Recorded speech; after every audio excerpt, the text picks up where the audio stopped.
Welcome to the March TBR. This was really hard to plan. If you don't know, I defend on March 2nd, and so thinking about March 3rd, I keep forgetting time will continue. The passage of time will move on, but I put together a list of books, all my obligations, my buddy reads, Patreon stuff, and then things that I'm like, kind of want to get to. It's overambitious, and I won't get to everything on this list, and I might actually swap things in and out throughout the month as I'm like mood reading and feeling things out, but this is where I'm currently at. We'll get into it. And so starting with the patron buddy read. So if you don't know, every month we have a buddy read in the Discord for my patrons, and also I make a spoiler vlog. And this book's extra special because it's Ruin of Kings, and it's supposed to be really confusing. This is supposed to have stories nested within stories, and it's the first book in the Chorus of Dragons series, and the last book comes out this year.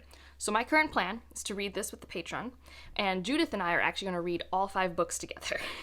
In theory, if I like it. So the first 2 weeks of March, we're going to read Ruin of Kings. And then the second 2 weeks of March, we're going to read The Name of All Things. And if anyone in the Patreon or in my Discord wants to continue with us, I'll either put up chats in my Discord, or I think Judith will have chats in her Discord. It's kind of an ambitious schedule, if I'm being honest. If it was me, I would do like maybe a book every 3 weeks. But I try to keep up with Judith's energy. Judith has like a really great reading energy. So hopefully her momentum will keep me going, and hopefully I like it. I tend to like odd narrative devices. I tend to like that in my books, but it has happened where I haven't, so I'm just hoping that's not the case here. These are all tomes. Like, they're all 600-page books, I think, maybe even more. And I don't actually really know the actual plot. I just know the narrative device, and that it's very, very, very polarizing among all my friends on the bookish internet. My patrons also get to vote for a book that I just read every month, and this month I had them vote between different sequels that I was trying to figure out which one to prioritize, and they chose the Murderbot Diaries #2, which is good, because that was actually the one I was most interested in, and it's a novella, so that should be good. I actually really liked the first book, but I do know in this one, I think introduces a character that everyone really loves. I can't remember the name of it, but you've been seeing it on the screen for a while. So I'm excited to get to that. It's another one of those, like, you get the Tor ebooks for free that's, like, trapped on my iPad, and I've had it for, like, 2 years now. So it'll be good to finally read that. My local book club is also reading the last story of Minna Lee, which I think is a historical fiction, thriller, mystery thing. I don't really know. I think a couple years ago it was pretty popular and picked up for Reese's book club, and I believe it's about a Korean family, and specifically this woman who is learning the history of her mother and what she didn't know about her mother, and that's like the last story of Minna Lee. I don't know much. This is just, the out of my comfort zone read of the month. And now into the buddy reads besides Ruin of Kings. I have to read Wheel of Time #10. I believe this is Crossroads of Twilight. I believe this is universally everyone's least favorite. Even if they don't hate it, it's like if they were to rank all 14 or 15 books, this would not be near the top. So we'll see what happens. It's 26 hours for the audiobook, which for me will be like 11 or 12 with my reading speed.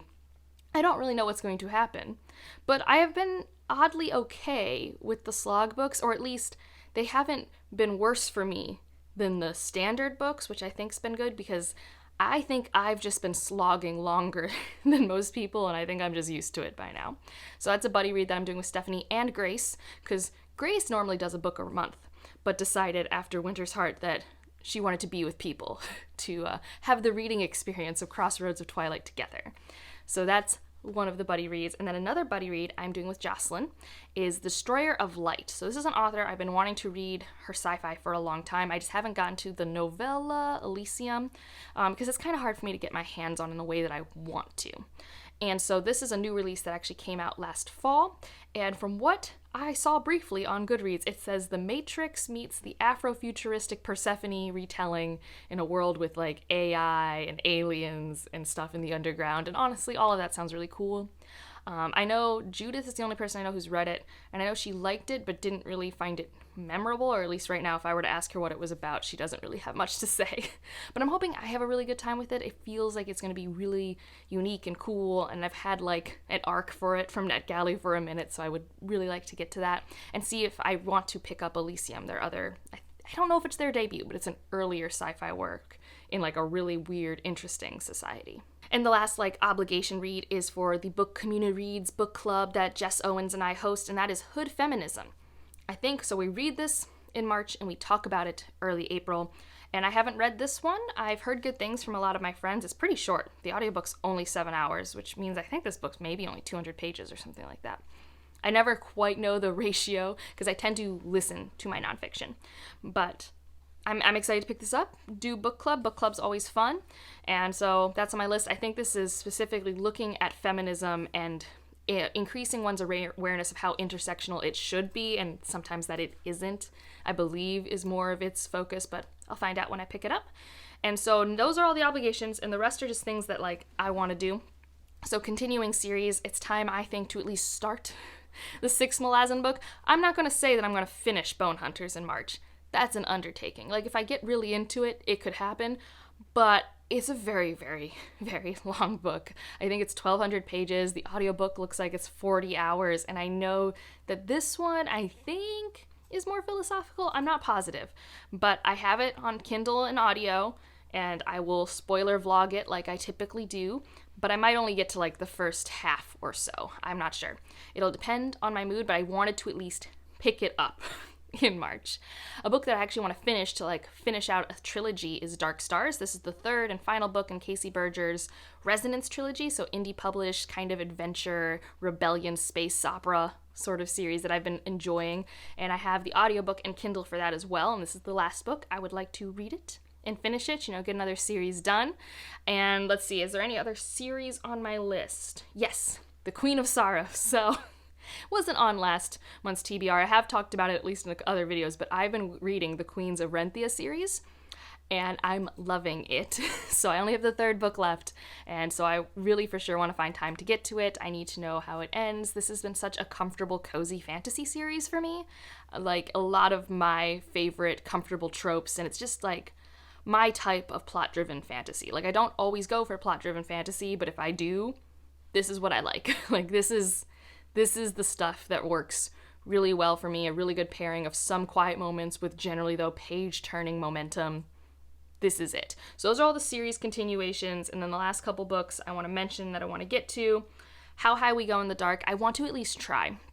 I've heard so many things, and there's a lot of stuff that it's my buzzwords, like it could really work for me, but also it could really not, because I think it is more short story broken down based off now what I've heard from even more friends who've picked it up since I've done my January roundups thing. And I do like that premise, and I like the idea of exploring this like hypothetical moment through these different angles and lenses. Like that it speaks to me from my literary sci-fi brain.